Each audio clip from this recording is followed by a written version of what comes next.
What gears do we have? It's 48 gears from Yukon. It's got lockers front and rear, and electric in the back, automatic in the front, chromoly shafts, Dana 60, Sterling 10.5 from an F350, fully trussed. It's got everything you could put.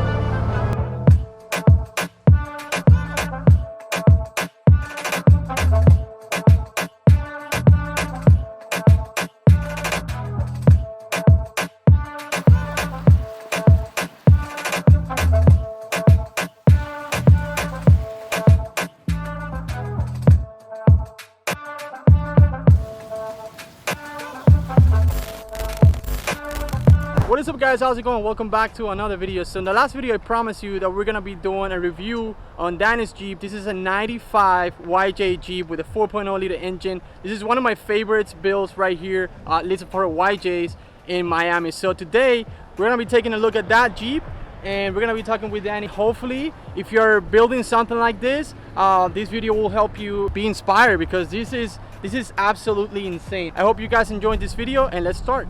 So this is my personal Jeep. This is my YJ. It was supposed to be really simple when I first got it. I got it completely stock with 33s, and it had a little lift, and then I started working on Jeeps. I'm the owner of Trail Hunters, so that's what I do, and then it just took off. Like one thing led to another, and now it's like basically a buggy that's very capable on the street. It's got a Motorbill bumper, it's got a little winch there, factory 55 Fairlead. It's got rigid headlights, some rigid flush mounts with a yellow tint. It's got some hood clips because I did the Highline fenders from Genrite, so I couldn't have any more hood pins. We have a hood louver from them as well. We have the XRC winch. We have Dana 60s in the front. It has 488 gears. It has a Detroit locker. It's got hubs. All the suspension is custom long arms with a Enduro joints from Barnes 4-wheel drive. The steering is all custom. We have a Barnes high steer from Barnes as well. We have Fox coilovers with reservoirs as well. And talking about the Fox coilovers, you have to sort out the springs. They send you just the shock itself, and then there's so many different variations of springs, and like depending on the Jeep, or like let's say my Jeep weighs probably a lot different than Rainier's Cherokee, so that's why they don't sell you springs together. Unless there's someone like AccuTune Off-Road, they have a kit and they'll work with you to get you the springs on the first try. But it's honestly an art trying to get the right preload and ride height and ride quality, all that. It's basically an art. And what you wanted on this Jeep is to try to keep it as low as possible on 40s, right? Yeah, so my main thing was to keep it really low. I don't like having the big Jeeps. I don't think it's really beneficial. My main thing was having a lot more down travel than up travel. And as you can see, there's only about 4 inches of up travel, and the rest is all down. So I could pretty much climb something and the opposite tire is just gonna droop all the way down and stay on the ground, and that's what's gonna keep you with traction going forward. You're not gonna go 3-wheel or anything, and you're just gonna keep moving forward. With that, you have to do a lot of cutting. We have to cut the hood, put the Genrite Highline fenders. I have no inner fenders because nobody makes a inner fender for the setup I have. I had to make custom towers, and then I had to modify the frame as well for the front stretch, and we had to move the power steering blocks.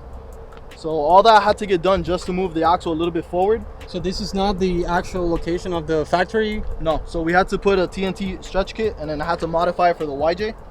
And then all this gets cut and then welded back on. And instead of the steering box being like that, it turns it like that. So that way it's flat and you can move the axle forward. And then as well, I have a Genrite pitman arm. And that brings it, instead of like that, it brings it up so it's parallel, and then all your angles are perfect so you don't have any bump steer. And then the track bar and the drag link are like basically like perfect, and this thing drives perfect on the street. There's no bump steer, it doesn't pull anywhere, the alignment's great. What do you have for steering right there? This is a hydro assist? Yeah, so this is a hydro steering, so it's hydro assist.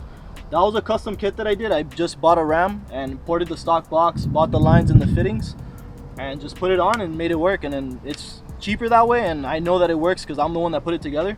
And then on the axles, we have a full Arctic truss going all the way around. We have our shock mounts on top of the seat for the axle, lower control arm mounts from Arctic as well. We have the steering that was custom, everything's custom, TMR brackets, custom shock hoops. We did the TNT kit, also comes with a support for the steering shaft, was a big thing. We also raised the motor in order to keep it so low. That's Brown Dog's motor mounts. Those are really good if you're trying to do something like this. It's gonna pick up the motor. If I didn't do that, my axle at full bump would hit the oil pan, and that's not good. You're gonna leak all your oil if you crack it. So what do we have for wheels and tires here? So these are Mickey Thompson's, the Baja Boss 40. It's an amazing tire off-road and on the street. You could ask Rainier, even while driving, it was pretty much quiet. The only thing you hear is the exhaust. But if I drive normal and like put it in neutral, we could have a full conversation at 60 if we wanted to. Yeah. These are Vision bead locks. They're aluminum forged wheels, and they're not a real common wheel. They're balanced with beads. So pretty much while driving, it'll balance to any speed that it finds an issue in the wheel. And this thing drives 70 on the highway with no problem. So those are the Moto-Built rock guards, and I had to custom cut them so that way I could fit the 40s. And I wanted this to match. Eventually we're gonna add a corner to this. We're gonna do aluminum corners, that way it cleans up the edges here. But we're trying to keep it light at this point. We have more TMR brackets under, and we have a Barnes skid plate under, so that way it's tucked up. We did raise the transmission and the transfer case up, so that way it's a tummy tuck. And that way I could pretty much go as low as I can and not worry about damaging anything down there. It's running Tom Woods drive shafts front and rear. The long arms are custom made, again with the Enduro joints from Barnes. It has a Moto-Built back half for the frame, which we had to do in order to make the coilovers fit properly. And then we have the same setup on the rear axle, except it's an electric locker with the same truss going on. Here in the back we have the Moto-Built back half. Obviously we had to cut all this up to get more clearance. We have a Poison Spider drop down tailgate, and then we have our TMR bracket for the fire extinguisher. So if there's ever an issue, just as quick, highly recommend carrying one of these. I've seen a couple Jeeps light on fire from accidents, and this would have saved their Jeeps from burning down to the floor. Back here we have a fuel cell that's all custom. Same thing with the hydro. I bought a tank, bought the lines, bought the fittings, made it work.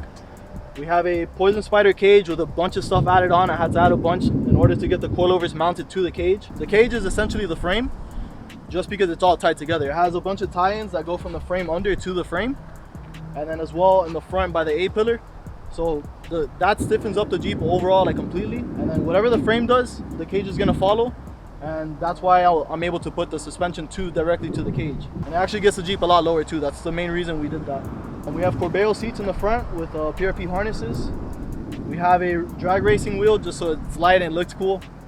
The dash is completely digital.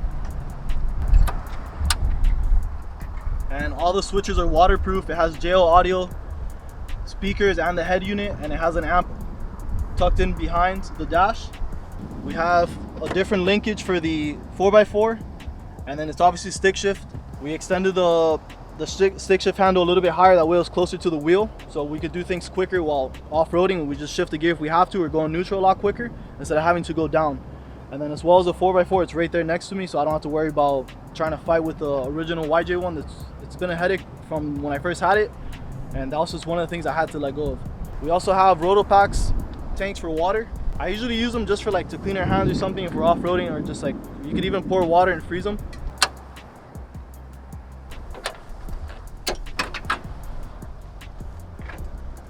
So here's more of the custom suspension we had to do. We had to do shock hoops with a cross member in order to stiffen it up. We have our reservoirs right here connected to it behind it. No AC, don't need it if we don't have a top, which I sold. I have a K&N filter with a filter wear because I don't have inner fenders, and this pretty much lets the water bead off.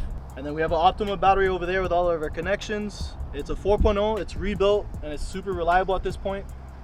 The brake system has a racing setup. It has a master cylinder from a Dodge 3500, and then obviously on the axles is the Ford F350 brakes. And it's super reliable. It has about 40,000 miles on it, and it doesn't skip a beat. It drives perfectly. I drive it pretty often if the weather's good.